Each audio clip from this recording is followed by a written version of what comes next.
Ms. Xiangji. Nasa Singapore pa po. Yes, ma'am. Okay, so hindi sila magkakasama. Quick follow-up question kay Miss Cassie. Would you, sina Wesley Guo at si Huang Ziyang ay nag-link up sa Hong Kong ngayon?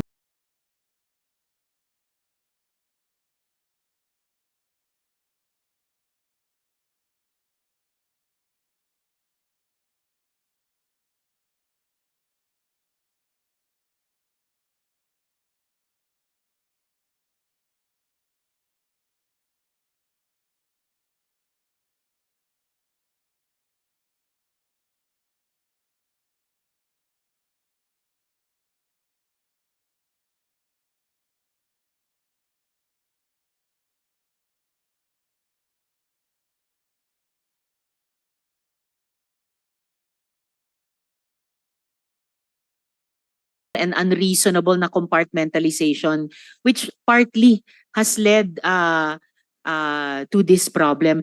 Meron ba kayong kahit time frame kayo bilang team head na either nirecommend nyo, napagkasundoan yung mga ahensya within which you will finish your investigations at ma-i-inform nyo sa publiko? Kasi kami dito sa Senado, malamang mauuna sa inyo, siguradong mauuna sa inyo sa pagsara nitong aming investigasyon, and then we will present our committee report. Di naman kayo siguro masyadong matagal na mahuhuli sa amin? Do you have a time frame? Yes, ma'am. Actually, ma'am, every week we have this meetings, ma'am. And every time we always try to prepare for Senate hearings. Kasi ma'am, we are anticipating that these questions will be asked as to what happened sa mga iniimbestigahan ng mga tauhan. But I think the agency is concerned, ma'am. Siguro, ma'am, we will remind the agencies, being the team head, ma'am, we will remind all the agencies that they come up with the result of their investigation already. Kasi nga, itong mga last few weeks, ma'am, we focus more on the filing of the cases. Yes, ma'am. So possibly within a month, matapos na yung mga investigasyon nyo? Yusek, shall I recognize Director Casio? Yes. Madam Chair, we, as stated by the good Yusek, we have different taskings po, ano. So we meet every week, and last week our prosecutorial team have discussed other cases to be filed in relation to the question that you were stating earlier on, Madam Chair. So I think we've given ourselves until the end of October to file to conclude all case filings in relation to Bamban. If I recall it right, ma'am. Right. O at least clear timetable yon, end of next month. Yes, ma'am. Pag-file ng lahat ng kaso. We will Kaugnay ng conclude. Bamban. Yes, ma'am. Kailan naman po yung sa PORAC? PORAC, ma'am, nagsimula pa lang po tayo mag-file. We submitted for resolution. We submitted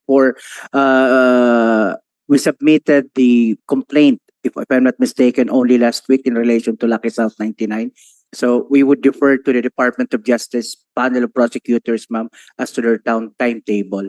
And dun sa mga kasong tatapusin yung i-file sa Bamban at sinimulan nyo lang trabahuin sa PORAC, hindi lang ito tungkol kina Guo Huaping. Meron ding mga government personnel or officials na kasabwat nila sa POGO operations mismo, the crimes related to the POGO operations at pati yung pagtakas ni Guo Huaping. Yes, ma'am. Without going into specific details, the answer to the question is affirmative.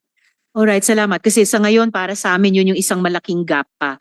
Dahil hindi naman pwedeng Guo Huaping lamang ang mananagot sa kung anumang mga krimen ang mapatunayang nagawa nila. But yung mga kasama natin sa gobyerno who aided and abetted, even profited, kung totoo yung mga lahat tayo nakakarinig na ganyang mga usap-usapan ng suhol, no? One of the worst things in government ay dapat matukoy din para yung hustisya ma-deliver sa ating mga kababayan. So huli na lamang before I turn over to SP Pro Tempore, Senator Jinggoy, isang tanong kay Miss Sheila mula sa akin sa hearing na to.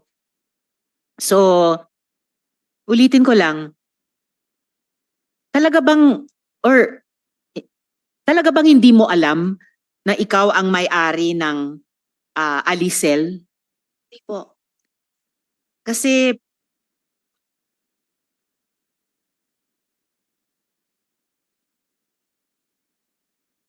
Alright, and huling-huling tanong ko para sa iyo, Miss Sheila, sa hearing na to. Yung bahagi ng kwento mo na lumipat kayo mula sa small boat papunta sa big boat. Paano kayo lumipat? Paano po? Paano kayo lumipat? Kasi hindi naman pwedeng mula sa small boat, lilipad kayo sa big boat.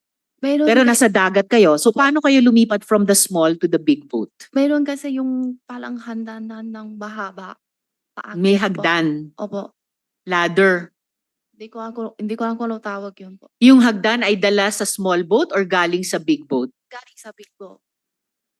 Galing sa big boat. Ano, sa gitna ng SP pro dagat? tempore. Opo, nasa dagat po. Sa gitna ng dagat, merong lumabas na ladder? Opo, yung galing sa malaki lamang. Tapos umakyat kayo sa ladder. Ganun ba? Opo, may naakyat po kami. Sa gitna ng dagat. Opo. Di ba So, pag- maalon? Medyo po. Pag nahulog, dire-diretso tubig. Opo.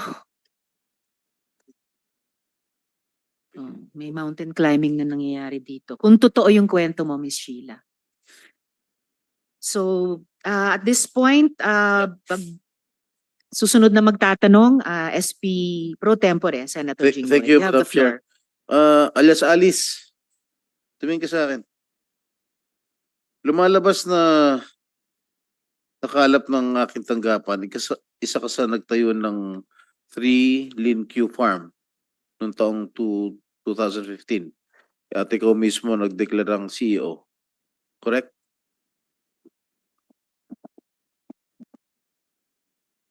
Sen, may case po final po sa akin sa AMLAC. So, I invoke my right against self-incrimination po.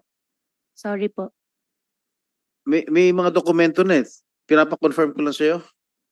Opo, Sen. Pero Ah? may na-file na rin po sa akin ng AMLAC. Okay, what is the nature of the business? The nature of the business po is piggery po. Okay, where is it located? Malabobo. Where? Malabobo, mga Tarem, Pangasinan. Mga Tarem. Is it still operational? Sa ngayon po, Sen, hindi ko po alam. Hindi mo alam pero ikaw CEO. Sen, I invoke my right against I'm just self-incrimination. asking if it is still operational. That is